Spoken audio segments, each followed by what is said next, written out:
Assalamualaikum warahmatullahi wabarakatuh. Itrati wa bi'ali badamu takidi minum usara wa minum duriju bidamin makana hadha jazai nasatu lakum antuklifuni bisuin fi dhawi rahimi. Kamari aya nu ngaku nabi orang Cianjur kemudian orang Bandung. Ya Allah ya Rabbi ngan teu aneh di baheula ge di zaman Kangjeng Nabi aya nu ngaku nabi ngaranna Musailamah kadzab, nomor kedua Aswad ieu ngaraku nabi sarua. Jana ceramah leuleuy ceramahna rapi ceramah dulur-dulur kabehan lamun Muhammad ngaku nabi, lamun Muhammad ngaku rasul terhadap kaum Quraisy. Iya tuh pangeran mah segala-galana. Horenganan teu cukup ku Muhammad. Ieu lamun dipimpin ku Muhammad bae ieu moal beres. Ternyata Allah nurun ke nabi deui kula. Kula nabi cek ieu. Musailamah, oh jelema narurut atuh ka Musailamah teh lantaran melalui duit. Jelema deuk ka rumah sakit tah. Jelema deuk ngabangun imah tah. Jelema deuk ngawinkeun tah. Cis kos anu endeuk calon lurah. Tah. Padahal mah tinggal sempak doang. Nyana ge di kamar mah geter-geter sial ieu aing. Kos kitu kan calon bupati miliaran, calon gubernur miliaran, hayang jadi raja. Hayang jadi raja teh miliaran. Tah ieu teh konsep model kuari teh ieu adalah nuturkeun Musailamah kadzab, nuturkeun Aswad. Baheula teh kos kitu Asad al-Aswad gitu anasi teh nya mah teu meunang aya budak leutik babagi duit. Aya nonan babagi sehingga disembah-sembah. Teu kudu disembah emang nabi cegeuna ieu mah. Waduh luar biasa dibeli ku nya aya jelema nu inkar kana kanabian Musailamah kadzab didatangan ku nya kurang naon ieu nabi harta aya Muhammad ona miskin cek nya teh dek deangan naon deui mecahkeun permasalahan ayo datang ka dieu pinter Musailamah kadzab teh atuh waktu moal ngaku nabi nya lamun teu pinter mah.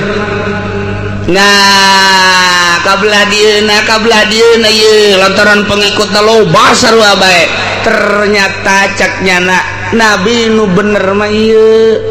Muhammad mah palsu. Muhammad mah palsu tama nabi nu asli mah ieu Musailamah disona Aswad sarua bae ieu nabi nu asli mah. Waduh kadenge kabar kenabian Musailamah kadzab, kabar kenabian Aswad al-Anasi ke Kanjeng Nabi ka Mekah bahwa dia mamah aya nu aku Nabi Musailamah pengikutna loba, bahwa di sona aya nu ngaku Nabi Aswad al-Anasi pengikutna ge loba. Cek Kanjeng Nabi kapan ari Nabi mah dibere wahyu. Nyana coba tanyakeun bere wahyu tah henteu. Hayu coba kaumna nanyakeun Nabi Musailamah kapan ari Nabi mah dibere wahyu, ai Nabi bere wahyu atuh kamu sarua kurang dibere wahyu. Setiap Nabi pasti boga wahyu, kula dibere wahyu sarua bae. Ngaku nyana sarua dibere wahyu bae. Masya Allah, nah iyalah Al-Quran nurunkan ayatnya jelaskan tentang jelema nu ngaku nabi, jelema nu ngabohongkeun ka Gusti Allah nu buang kawarahna ge buang kawarahna deui. Ieu dijelaskan ku Gusti Allah dina Al-Quran, waman azlamu saha jelema nu leuwih bang kawarah, saha jelema nu leuwih zalim. Allah moal aya hiji-hiji acan jelema nu moal paling buang kawarat yang paling zalim mimman iftara tibatan jelema anu boga gawe alallahi kadiba ngabohongkeun ka Gusti Allah. Jelema nu pang biadab-biadabna pang zalimna moal aya hiji-hiji acan tibatan jelema nu ngabohongkeun ka Gusti Allah pugunyana ge nangieun Gusti Allah tapi jangan ngabohongkeun ka Gusti Allah eta pang biadab-biadabna pang zalim-zalimna nyana ngaku nabi palam yunabak padahal teu diangkat jadi nabi. Qala tawa ngomongnya na uhiya ilayya kaula gesarwa dibere wahyu walam yuha ilaihi syai'un padahal mate sabakatul hiber acan dibere wahyu nyana teu dibere wahyu padahal jelas-jelas teu dibere wahyu tapi nyana ngaku-ngaku dibere wahyu. Kumaha tah nembongkeun wahyuna nyana lamun nyekel kesik di kieu-kieu ku nyana ditinggalikeun jadi emas ieu wahyu caknya jadi berarti boga ilmu sihirna pohara jasa jelema datang ka neanana cerik enaon mah boga kabutuhna pohara jasa ya nabi naon kabutuh maneh hiji aya ngeuning mah nomor kaduana neuk ngawinkeun aduh kula mah ieu butuh jasa kabeneran Musailamah teh teu mawa duit kapangina di jalan butuhna sabaraha sakeat kadieu teh tadang daunan bawa kadieu kadieu gandeng daunan cokot di kieu-kieu cukup sakit molotot kan dia lemah molotot atuh kuari ge lamun aya nu kos kitu asana panggeulana Cikupa rempang Cikupa jehe atuh kuari ge masyaallah lamun daleg itu tercengang urang atuh dikitu gedang daunan cukup sakit atuh geus teu nganabikeun ku nabi mah nabi wahyu eta teh cengengan sihir teh disalahgunakeun diwahyukeun atuh moal pati-pati badahanana ngomong diwahyukeun lamun teu boga kamonesan panas cuaca teh bebeja nabi ya panas jasa eueuh cai oh yang cai geura balik ka ditu deuleu sumur nu aya di sisi imah aya cai ya sarua nyarage atuh boga kamonesan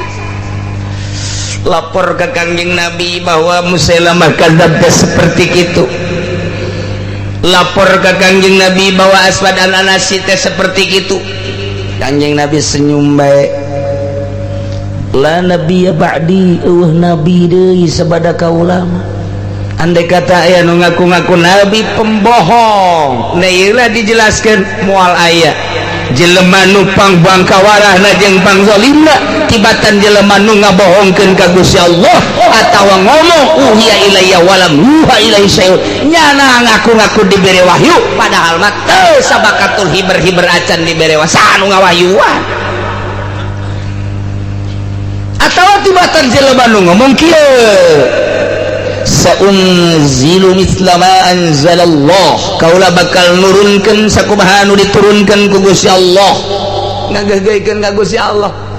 lamun Muhammad dibere Al-Qur'anul Karim nurunkeun Al-Qur'an ti pangeranna kula ge ke bakal nurunkeun sakumaha nu diturunkeun ka Muhammad engke bakal aya nu ngabanding Al-Qur'an teh bakal aya cakena ya Allah ya Rabbi pan eta buang kawarah jasa kira-kira eta teh jelema nu kos kararitu jadi lain kuari bet tiba heula ge Kangjeng Nabi na aya keneh geus muncul nu kos kararitu ieu lah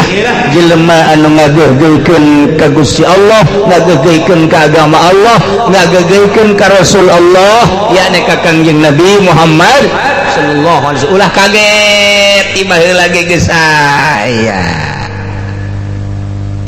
nyana ngomongna kieu law nasya'u laqulna mithla hadza lamun hayang mah ieu Nabi Musailamah ge atuh bakal bisa kos Quran ngan teu hayang mah aya saja bodoh ngomong sakeunana bae teu kabanding Al-Qur'an teu gampang kos kitu sapira bahasa ngan lah sakada geus teu kudu main kos kitu wah tuh emang hese jasa lamun geus setan nyulusup ka awak hese lamun geus jurig newo-newo nyulusup ka awak atuh geus hese masyaallah ulah-ulana naon kakara kadatangan ku ahli partai bage urang ngesilau atawa ku tim sukses. Assalamualaikum salam Kiai hadeuna aya di mah alhamdulillah tara ka mana-mana kiai banyak alhamdulillah kula ge resep ka kiai nu teu ka mana teh selah bagus teu ka mana lah kiai bagus hese carana angan jelema ku ari teh aduran bae kiai kade ieu ti mana ya abdi ti di jati nah caket teh kana ieu urang nyaritakeun nagara cak nya rese ku ari teh orang yang boga pemimpin rada bener we sakian teh oh bener teh teu ai kitu mah rada bener sakian urang ngeunaheun we kegiatan-kegiatan orang bisa lapor ke manehanana junyana itu bisa ngabantu ka urang jalan-jalan supaya rapi budak sekolah tuh supaya ngarareunaheun sakolana pendidikan formal jeung non formal teh supaya ku jada diurusan we tah heuh lemang kos kitu tah nya kula ngaharepkeun ngan cekulah asana aya ieu nu bakal waduh mulai ngomongna aya saha kira-kira eta nu bendarana koneng teh lah masyaallah mudah-mudahan asana neuleuh ka hareupna cemerlang parah kiai anu geus asup kiai anu geus asup kiai anu geus asup kiai anu geus ngadukung malah itu mangan dibere sakadar 10-20 juta ka kiai malah ieu mah emang nya mah barahan jasa ieu awalan tah sakieu engke datang deui engke bakal datang deui ieu mah karak perkenalan doang dia bakal datang deui ka dieu malah jelema lagi bakal ka dieu ge bakal ka dieu kisi mah karena perkenalan bae kudu datang deui mah demi umat bae wadah eta aya kuntianakan teh nya kos kitu teh amis jasa menang 10 poe datang deui waalaikumsalam ye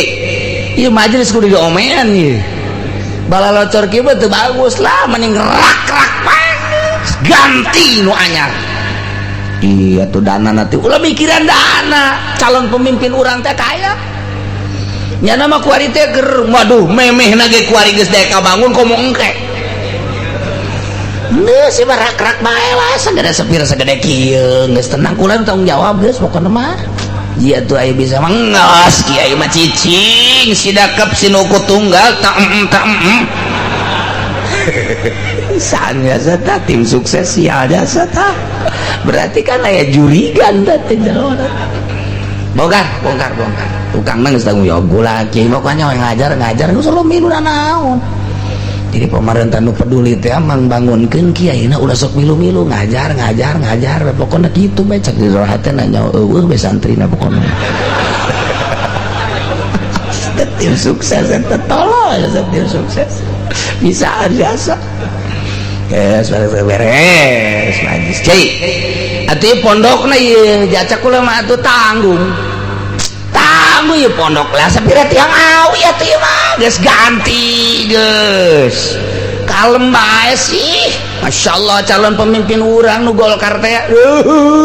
ieu mah sakieu mah taceuh ieu teu kudu nyokot duit di pamarentah nyokot duit nyana bae ge gua emang hasil korupsi ieu sokna sial jasa beres geus pondok bagus majelis bagus geus detik-detik terakhir Waalaikumsalam itu ieu calonna ieu calon nu kamari direncanakeun teh tah ieu aduh ngobrol cerita soal umat soal membangun demi umat kiai sok ka mana sok ka kendaraanana eta tuh lah aya ge motor butut cukup apaan san teh kiai ya Allah ya Rabbi ya Allah ya jurig jeung setan keur ngobrol Gusti Allah teka rasa Masya Allah kayak kuda dikirim kan sementara ini mah gambaran kajennya aing kana mah geus beres mah gambarna mah picon teh mah lamun menang atuh picen mun eleh tapi mobil ditarik deui siada tim sukses ya kapaksa lah aya gambaran masalah ya ceramah pan kiai dina 7 matang puluh ngaratus muludan ceramah dulur Masya Allah dek kumaha kurang kumaha deh jaca kula mah calon pamimpin teh memehna geus bager komongkeuna atuh deuleu majelis kula deuleu pasantren kula tah kula bisa kade ditu tah eta nang pamerenya geus lah dulur ulah ararese ye kula nyebarkeun almanakna ye ku ari cokot tadi mobil budak santri cokot tah sebar-sebarkeun almanakna tah disebar ieu kiai lain ngaji dan nyebarkeun almanak pan blon eta kiai teu karasa tungguan ku sia sakedeung deui santri baralik eta tim sukses barizaan ngomong na maksudna amis jasa Masya Allah iya ge kos karari itu ta nu ngaku nabi nu ngaku rasul araramis ngomongna ngaku nabi teh rada kanter kuno bodoh mah ngaku rasul teh kanter kuno bodoh mah kecuali nu nyao kos kumaha si wahyu lantaran kabeh ge sekedar pengakuan jelema ngaku rasul ngaku nabi kudu aya nu ngadorong kana pengakuanna dibere mukjizat jelema ngaku nabi aya ngaku wali atawa teu ngaku wali ge diwalikeun kudu aya nu ngadorong kana kawalianana karomah jelema dikiai-kiaikeun kiai Allah kudu aya nu memperkuat kakiaianana maunah ngaranna jelema kajen teuing henteu-henteu ge dasar tukang sihirna bakal keluar sinar kasihiranana jelema mah gula hese-hese kajen kumaha ge teu kudu ngomong aing ikhlas teu kudu ngomong aing adil teu kudu ngomong diri aing teh ahli Allah teu kudu lantaran secara gaib irung urang ngambean secara gaib mata gaib urang neuleuh secara gaib sungut urang bakal ngomong ngabaceo teu kudu diomongkeun ikhlas mah asal jana ikhlas irung batin urang bakal ngambe nu mantak sengitan awak teh abeh jelema dararaekeun ngadengekeun ilmu urang tapi ternyata awak kurang tersengit bau mantana cek Tuhan si Abdul Qadir naon dia ngabacinkeun ke awak sehingga ya ilmu tedahekeun didengekeun ku batur lantaran bau awak kurang ilmu tinggal ilmu mutiara tinggal mutiara lantaran disimpenna di tempat anu bau mun batur teh mantak lamun hayang seuit datang urang ka dukun di pandian make 7 rupa kembang sia mah lamun teu di pandian moal beres sebab yunina yuni tai sia mah terus gua aing ye di pandian make kembang 7 rupa kembang kakangkungan paci-paci wae 7 rupa lah iya batur mah yuni kembang mah geus teu kudu di pandian lantaran sia mah yuni tai di pandian ku aing geus diprok-prok tah ieu balik sia seuit bakalna blon teh dukun lain kitu jengitan awak mah takaburna picenan ujubna ti picenan hubul jahna hubul malna picenan hinu aya teh di jero hate urang teh pinuh ku Gusti Allah ulah aya hasudan cicing bae urang ka masjid ka imah ka majelis aya nu ngariung hadiah puji ngomong setik ulah aya hayang dibere ulah hayang dialem seungit ke awak urang seungit ke masyarakat teh ulah ka mulai encana kiai anu emang kunaon engke lah asa can sampurna kiai anu mah seungit berarti teh eneng geus terbaik kiai anu cadang lah kiai Kosupiyo sebagai Golkar terbaik geus yang nama kiai kos gitu itu beres asal kos gitu bau berarti tahu bau tahu keur ngaji tengah-tengah ngaji ditaringgalkeun ku masyarakat hei ulang balik aing calanggeus yo bau berarti embung ngadengekeun nyana bau eta lamun seungit mah terus kiai terus dikenekan terus mundur terus ikir cerita Tuan Jago Qadir sengitan awak cara nyengitan awak bersihan batina kokotor-kokotor lantaran kokotor nu aya di jero hate kaambeun ku batur geus teu kudu nyaritakeun nanaon asal bersih kaambeun aku batur seungit boro-boro keur bener keur salah nage ditutupan bae lamun pinuh ku kasalahan boro-boro keur salah keur bener nage disalahkeun bae os urang bogoh jasa kakak bogoh urang atuh nu jore Masya Allah matanya luar biasa sayup bulu matanya bentik luar padahal mah cocok di alam baik kuyana lantaran sejati di jero hati hidungnya mancung banget deh Masya Allah aduh pipinya daun sirih aja itu mah udah aduh Masya Allah eta gadonan dog sapotong padahal dog hijian ya lemah kurang saya Gusti Allah tah kos kitu asal bersih di jero hati orang ngalem urang cintana bersih keur carita cinta di alam bae kurang urang carita ilmu Allah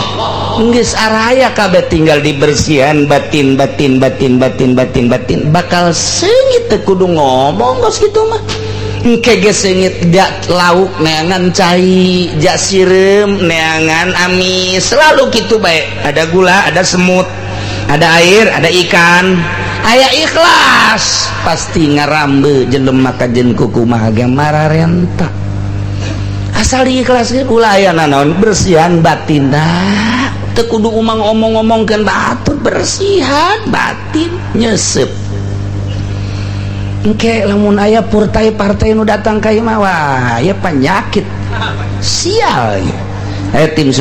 tim sukses datang ka imah teh ngajak ulah sok ngajak ka aing dek belajar bersih dek mere sabaraha sia ka aing 20 juta 50 siap aing tolol tah kiai blow on eta mah ablaul blow on tah mah malah adu tawar ya karim sejasa ya nah artinya kieu kadorong nabi dibere mukjizat sebagai dalil wali dibere karomah sebagai dalil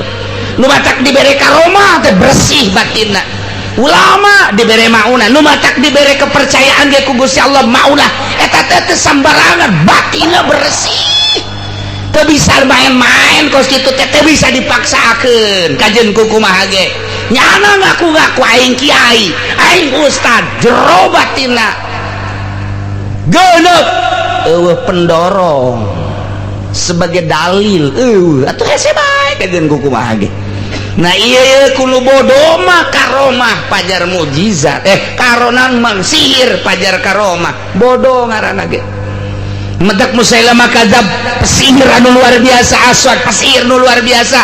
atuh nu nuturkeun anu teh jauh ka hitut bau cak cenah hitut teh seungit nu teu bisa ngomong cau au atuh da talu turkeun mentak kiai nu dakwah teh dituturkeun bae yo orang kadinya bae ayo jabangsana eureun pencalonan bupati mulai kuari masyarakat utang hitung aing moal ngajikannyana lah kunaon nya ngajina kos kitu nya mah nya mah lamun aya ramean karek ngilu ramean mah tilok nya mah malaman nya mah sok ngomong-ngomongkeun kieu nu bener mambus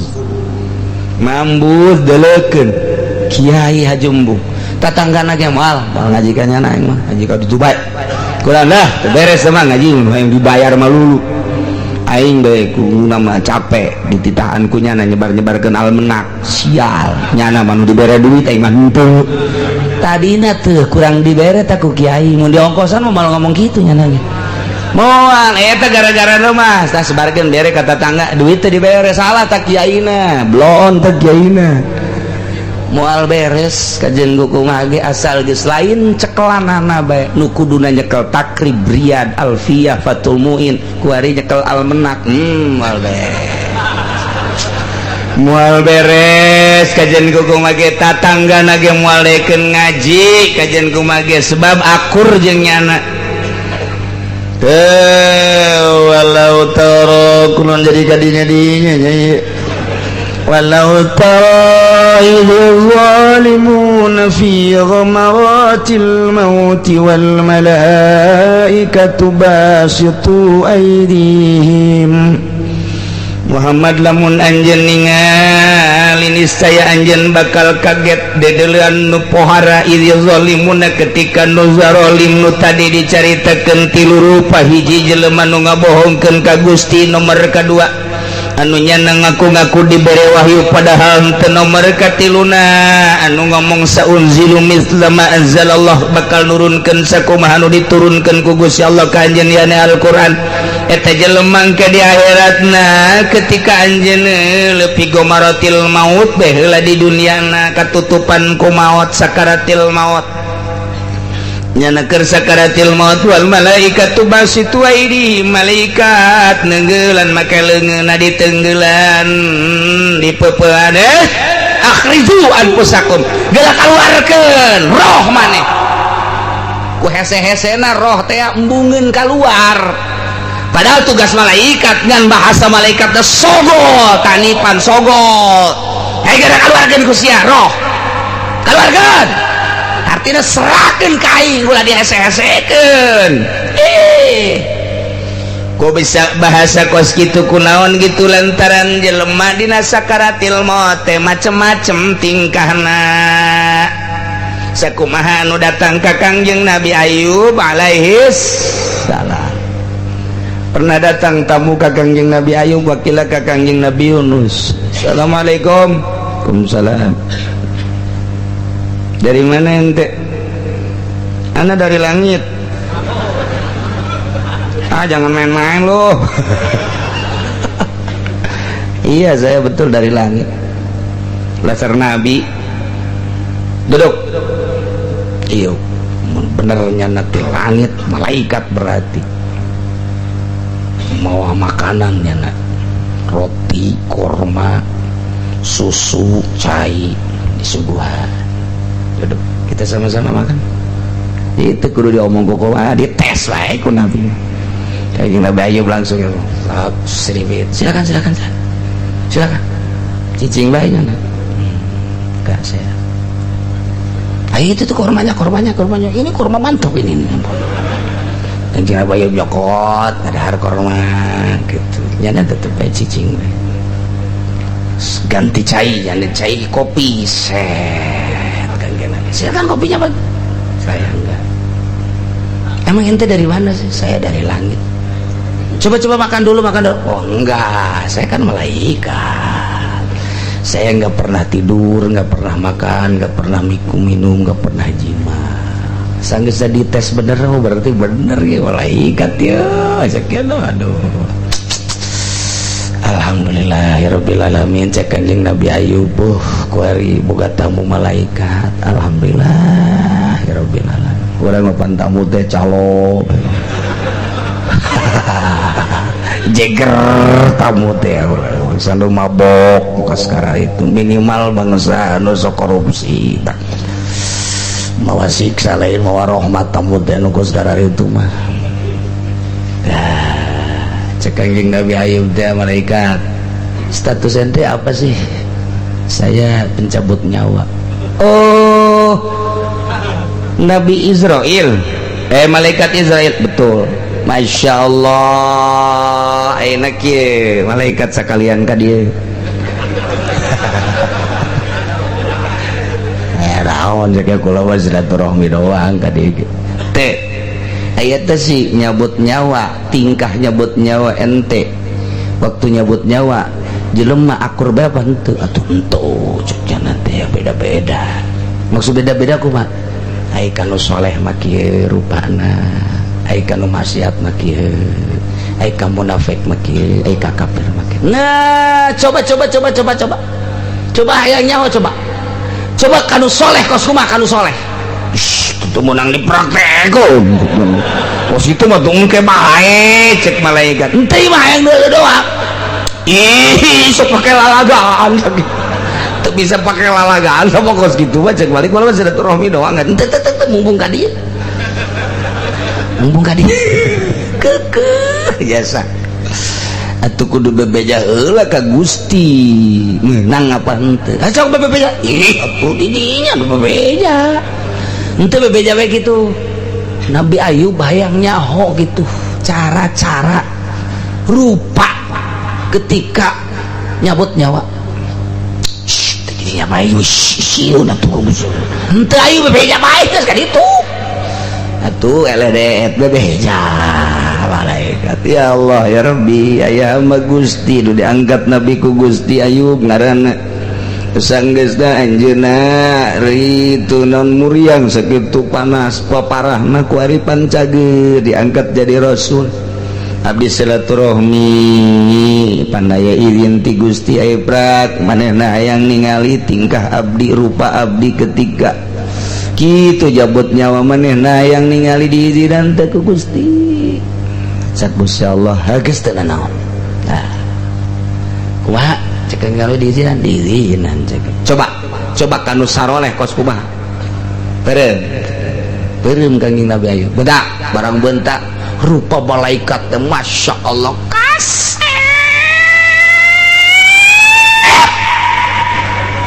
kasep jasa ya Allah cek kangjing Nabi Ayub atuh ieu mah neuleuh kasep kieu mah atuh moal nyeri dicabut nyawa moal neuleuh ka kasepan teh atuh pan contona awewe di Mesir baheula ketika Kangjeng Nabi Yusuf pitah keluar ku Siti Zulaikha lantaran Siti Zulaikha teh dijejeleh ku gadis-gadis Mesir tuh eta Zulaikha ratu bae ge kudu kabungbulengan heran aing mah heran ya cek Siti Zulaikha teh nyahoon bae ka beungeut Yusuf kejauhan ya mah kulantaran terus dijejeleh ku sanagara panggil awewe ngabaris ya didinya bere peso jeung apel begitu keur kieu-kieu Yusuf ta'al begitu Kangjeng Nabi Yusuf keluar ngeuretan teh terus bae datang ka ramo-ramo Pak ku kasep-kasep lah geus bacocoran getih ka dieu tah nyaho sia bacocoran geus getih ambalaya bacocoran terus bae kumaha ngaromongna masyaallah ma hadza basyara in huwa illa malakun karim ya malain manusia malaikat ieu mah turun dari kayangan tuh cek Siti Zulaikha nu mantak ge ulah sok ngajejeles sia tah aing onam teu korban sia ramo beak tah ku kasep-kasepna awewe di urang nu tatadina ka urang teh ngajejeleh barang neuleuh urang leuwih jajejeleh jajore jasa sial sugat cumantak lamun geus kos kitu lalaki mah datang ka Cisoka diwirid geus pokona mah lah awe sok nyiduhan kitu mah geus wae beak ujian wirid 7 poe baca ku urang ma hadza basyara in huwa illa malakun karim ma hadza basyara in huwa illa malakun karim ma hadza basyara in huwa illa malakun karim dibaca da sapenting 75 baca ku urang tiukeun sarwiti Cikupa puh datang urang geus 7 peting deh ka Imam Sarwiti Waalaikumsalam molotot banyak nah sia kena ngomongnya nama hadza basyara bu ieu mah lain manusia nah mantap ya in huwa illa jinnun sial horeng lain mantap horeng aing pajar jin teu kataekan tah mah jadi jurig buai ge ulah sembarangan atuh ngamelet ge kudu nyaho heula waktu saha Sarwiti lahirna poe naon jamna jam sabaraha mun hayang pelet nanjur kudunya ho jamna lantaran aya bintang di luhur nu meneran kana kelahiran urang jam sabaraha aya bintang kuali palak teata dikajaokeun bintang naon waktu lahirna nyana jam sabaraha lamun lahirna jam 7 malam naon malam minggu bintang naon malam bejakeun ku ulah jadi dukun ya aing ya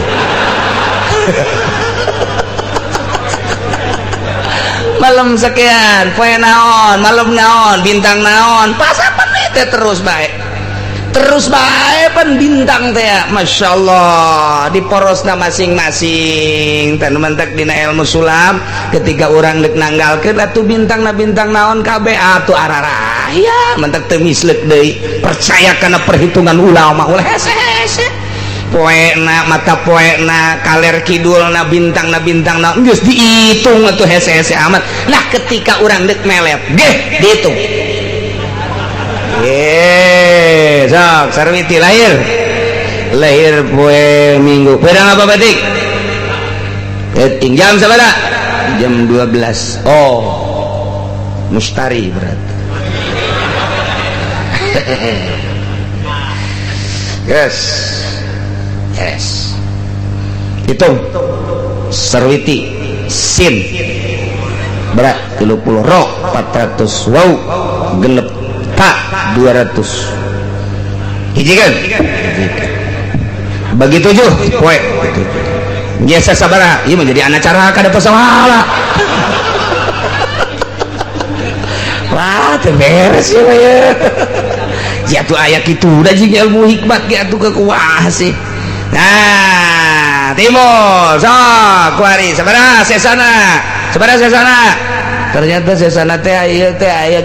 genep berarti jam genep wiridna ku sia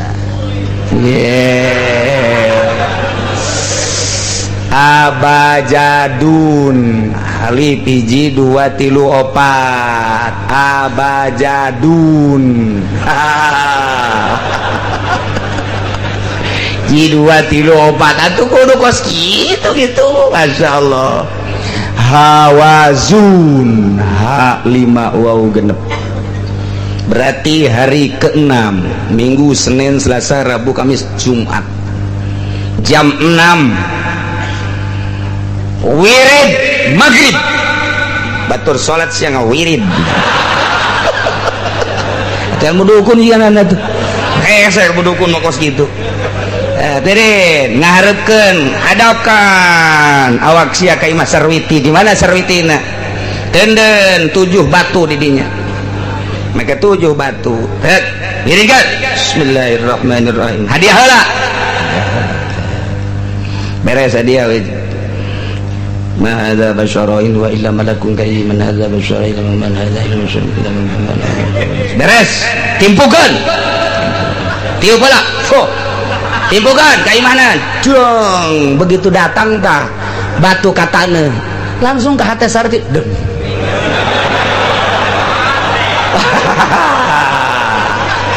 asal ada ratang sia ka aing jadi wali moal dibere sia mahal ilmu aing mah kitu mah oh sulawaka kelanan wiri deui isupna batu kadua timpukeun deui ke arah imahna deng mulai kadeure oh saya di mana engkau berada tilu wari ma'adza basyarain wa malakun karim ma'adza basyarain wa malakun karim timpukeun deui mulai geus teu dahar kengen cak mana sia lain gara dahar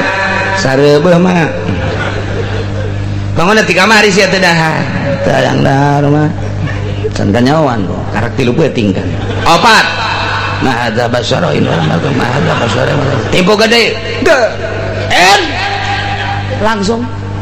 pas datang batu ke handap Aisyah tadi kemana ngomong Zaid emang kadang gitu kumaha kadang asana kasep biasanya yo nyana di mana sih di mana ngomong kasep mah asa di hari pun baik Kang Zaid deh kamari ku sia diomongkeun kuari ku sia di alem mah coba nita budak gerokeun cak kemana tadi gerokeun teh SMS ku sia tuh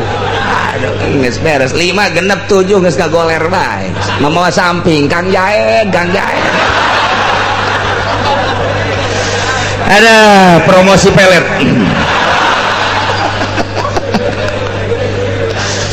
gas sama mulai teruskan sama kos gitu ilmu jurig mah ulah sia moal beres ya kajian ka aing datangnya moal kajian ku komagi aing mah eta mah nyaritakeun al hikmat kos kitu teh pagaweanna jadi ulah sawirid-wirid lain itu model kasugihan wiridana mah eta bae tapi tanya heula sangaran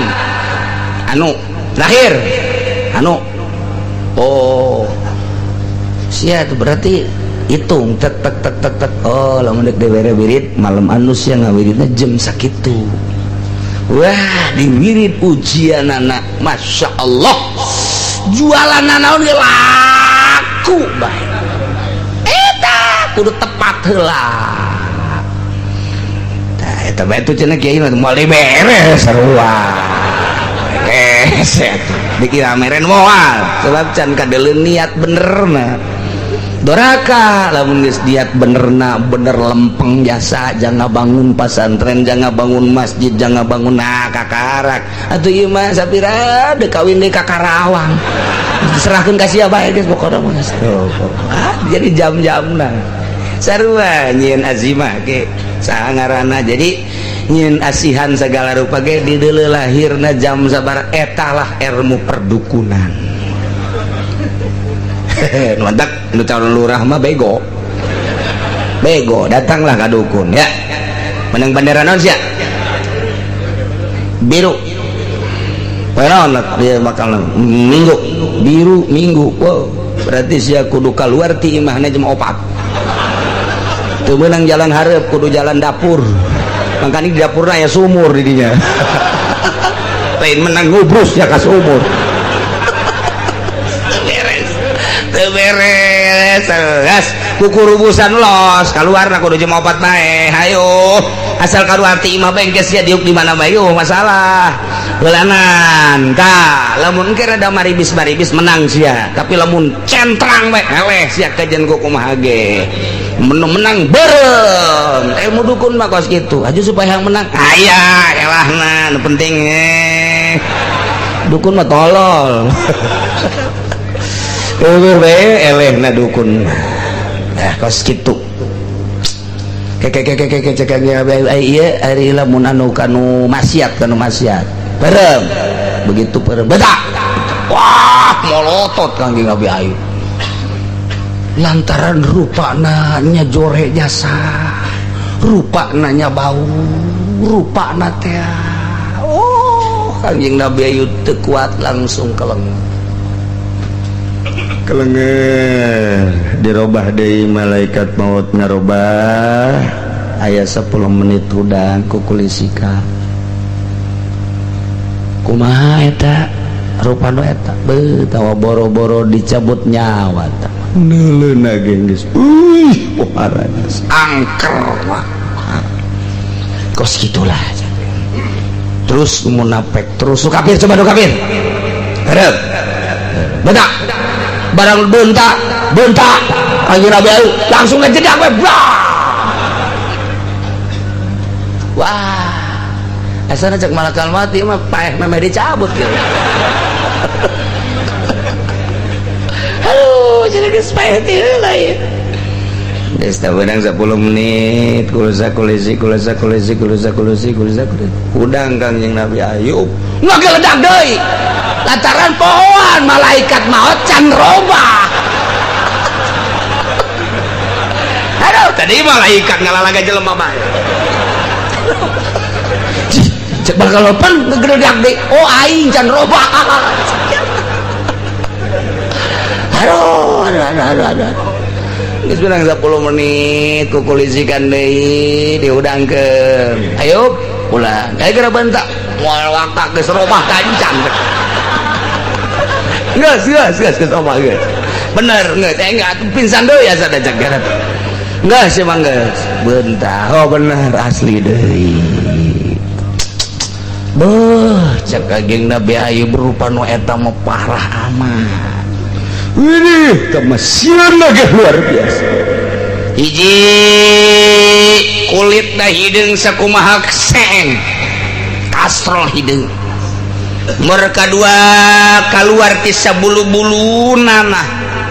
nomor katilu buukna ganti kuari jadi kawat ngerumbai ke handap dina mata kala luar getih pika sieun pika ijideun lumantak loba kafir mah kafir lulumpatan deuk sakaratil maut teh lompatan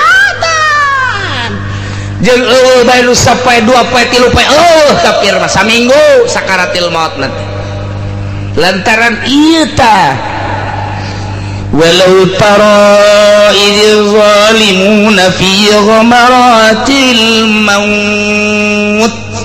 lamun anjeun ningali Muhammad niscaya bakal ningali pohara jasa idz zalimuna ketika nu zarorim nu tadi kalalapir nu buang kawarah aya dina keur sakaratil maut wal malaikatu basitu aidihim malaikat langsung nakolan meupehan ka awak-awakna ka awak-awak jelema nu zalim nu endek dicabut nyawana cak malaikat akhriju anfusakum geura kaluarkeun nyawa ya negara pasrahkeun sia nyawa sia ka aing litakuna qabidaha ku aing deuk dicabut mangkaning make rupa nu model kos kitu masya Allah wah rajas kitulah tingkah malakul maut mun kaya jelema nyandung nu kolot jeung nu ngorah pas giliran ka nu kolot bapana datang giling anakna lumpat bae ka mana mama diharap sama malakal maut siapa nyawa malakal maut caki aja tuh malakal maut loh orang di dulu bapak sia mah sugannya malakal maut jah hideung jeung orang bapana hideung iku anakna padar malakal maut ya hiji hideung kaduana marah bae di imah katilu terat mare duit kos malakal maut kos gitu cek mana bapak sia mah lain malakal maut ngan sarupa jeung malakal maut sial jasa tah kos gitulah tapi ai ka anu sok ngaji ka jelema nu soleh kasep sering jasa tambah sering kula nyaksian sababaraha guru senyum eta manggih nu kasep manggih mas mantak engke lamun balik ngaji di imah nu kasep sing ada tanya si Mas dari mana ini Mas saya nungguin bapak dari tadi mau ngapain ya mau nyambut bapak yang bener nih bener tapi bisa tuker sama mbak wah siapa lain malakal maut meren ini mah orang Blitar meren ini mah tanya si ade tetep urang geus ngagoler kieu teh rupa-rupa engke bisikan-bisikan rupa-rupa nu dararatang dedeleuan rupa-rupa engke tah ieulah saat-saat terakhir urang nyuhunkeun ka Gusti Sing Hade supaya husnul khotimah geus ulah eureun-eureun maca la ilaha illallah ketika napas urang geus pendek geus ulah la ilaha illallah Allah Allah ba Allah Allah Allah Allah tah aing ngaji mah tah urang nyaho tah geus deuk aya deuk eueuh anu nalkinan urang pancegkeun hate urang geus ulah make la ilaha illallah geus napas rada hangkeut mah langsung Allah Allah Allah Allah Allah terus bae hate urang teu kudu aya soraat Allah Allah Allah Allah Allah Allah terus malaikat engke nembongan ka urang na kasep Allah Allah Allah Allah Allah Allah terus bari diangkat dari Allah Allah Allah Allah Allah malah nu recok-recok itu gitu betah ketika urang geus manteng ka Gusti Allah loba nu ngalobrol teu betah mentek nyingkir nu bangsa lain-lain ahli Allah kanu keur sakarat bakal keluar sia keluar kecuali dek nalkinan menaikkan napas la ilaha illallah saurang bae ulah loba anu recok kayaknya nurutan la ilaha illallah geus asal geus bisa ulah ditapa ulah dipagahan geus bisa geus antepkeun engke beuki ngaranjung ngahanjung tah talkinan de Allah Allah Allah ulah salah nalkinan Allah Allah Allah Allah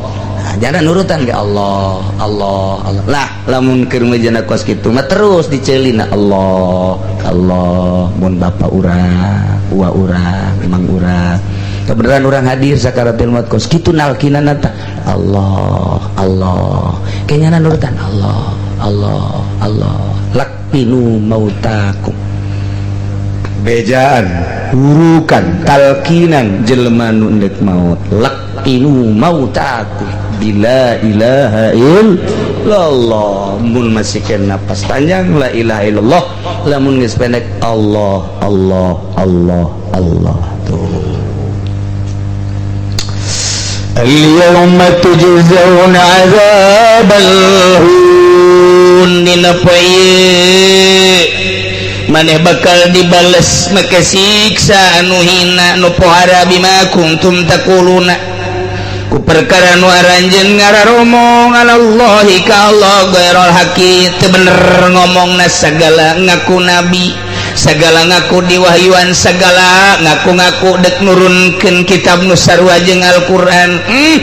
asa bangkawarah teh kuari bakal disiksa sia dibales sia wa kuntum an ayatihi tastakbirun jeung aya anjeun gumede sombong terhadap ayat-ayat Allah tidak iman ka Gusti Allah nah kuari balesanana al-yauma tujzaun masyaallah eta keur carita nu kalalapir buang kawarah kos kana itu kamu munafikin jeung pasikin sarua nu maksiat ge di duniana iman mah iman ka Gusti Allah ngan mabok zina judi korupsi nah ieu bakal cek malaikat al-yauma tujzauna bima kuntum ta'malun poe ieu bakal kapanggih balesan pagawean anjeun nu kamari keur hirup sia migawe mabok kamari magawe zina judi dan lain sebagainya al-yauma wari tujzauna bakal kapanggih balesan anjeun bima kuntum ta'malun pagawean nu kumaneh dipigawe kapanggih biasa moal kebal deui sia bungkus pandian bungkus salaten mun kafir mah langsung pasek atau ki tumbak siap geus bungkus pandian bungkus salaten datang ke jero kubur geus kapanggih amal-amal orang diwujudkan ku Gusti Allah dihijikeun amal maling, amal korupsi, amal zina, amal mabok, penganiayaan, penghinaan dan lain sebagainya dihijikeun karake baralik nu ngubur urang geus sudan di dinya kapanggih jeung amal urang al-yauma tujzauna bima kuntum ta'malun bakal kapanggih. Masya Allah mantaklah sesa hirup urang kuari maning digunakan pakai ibadah dumadeheus ka Gusti Allah subhanahu wa ta'ala moal kebal deui urang teh contoh bapak urang mah urang geus areueuh bapak kolot urang geus leuwih ti heula malah aya anak anu miheulaan urang berarti kan pasti jasa di mana datang ka urang waktu urang kuari bakal ayo kitu mah urang geus ngabakti ka Gusti Allah boga harta geus disalurkeun boga ilmu geus disalurkeun jaba eta ku urang dipigawe segala rupa urang geus ngabakti ka Gusti Allah tinggal nyanggakeun sadaya-daya Gusti titipan Gusti ku abdi parantos dilaksanakeun abdi na atuh parantos dilaksanakeun sabisa abdi salat abdi sakieu bisana haji sakieu bisana